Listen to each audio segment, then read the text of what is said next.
Directive principles of the state policy में Gandhian principles भी शामिल हैं। वो प्रिंसिपल्स जो गांधी जी ने रूरल एरियाज़ के डेवलपमेंट के लिए डाले थे, जिन्हें कि पंचायती राज सिस्टम जैसे जो भी पॉलिसीज़ हैं वो इस डायरेक्टिव प्रिंसिपल्स में शामिल हैं। उसके बाद चार्टर ऑफ ह्यूमन राइट्स जो कि यूनाइटेड नेशन के द्वारा भी फ्रेम किया हुआ है, जहाँ पे हर एक हिंदुस्तानी के अपने कुछ मौलिक अधिकार हैं और जिन मौलिक अधिकारों को प्राप्त करने के लिए वो संघर्ष कर सकता है, और अगर मान लीजिए ये मौलिक अधिकार उसे नहीं प्राप्त हो रहे हैं या डिनाई हो रहे हैं तो वो जाकर के कोर्ट में अपील कर सकता है। उसके साथ ही साथ universal declaration of the human rights जो कि अडॉप्ट किया गया था यूनाइटेड नेशन के थ्रू,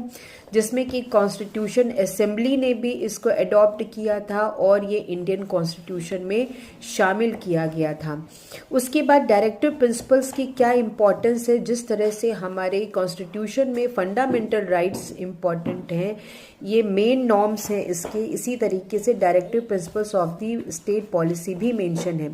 हालांकि फंडामेंटल राइट्स हमारे कॉन्स्टिट्यूशन के पार्ट 3 में मेंशन है और डायरेक्टिव प्रिंसिपल्स कॉन्स्टिट्यूशन के पार्ट 4 में मेंशन है।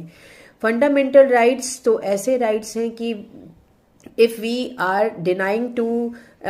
enjoy these right we can appeal to the court, but directive principles के लिए ऐसा कोई भी अपील नहीं किया जा सकता है। यहाँ पर citizen can move to the court for the fundamental rights, लेकिन डायरेक्टिव प्रिंसिपल्स जो है वो नॉन जस्टिसेबल हैं, यानी इन सब के लिए हम कोर्ट पे अपील नहीं कर सकते। बल्कि यहाँ पर एक ये लिमिटेशन है directive principles of state policy की, जो कि बहुत ही इम्पॉर्टेंट है, और वो ये है कि directive principles are in the nature of pledge. एक प्लेज है जो कि हमारी स्टेट गवर्नमेंट लेती है कि वो कॉन्स्टिट्यूशन में मेंशन सारे नॉर्म्स डायरेक्टिव प्रिंसिपल्स के अपने स्टेट में इम्प्लीमेंट करके उसको शामिल करके एक फ्रेमवर्क तैयार करेगा पॉलिटिकल, सोशल और इकोनॉमिक प्रोग्राम्स का, जिससे अपने स्टेट का डेवलप हो। उसके बाद डायरेक्टिव प्रिंसिपल्स एक गाइडलाइंस है गवर्नमेंट की जो मेक लॉस यानी लॉज बनाती हैं, ड्राफ्ट करती हैं वो पॉलिसीज़ जिसके तहत फंडामेंटल प्रिंसिपल्स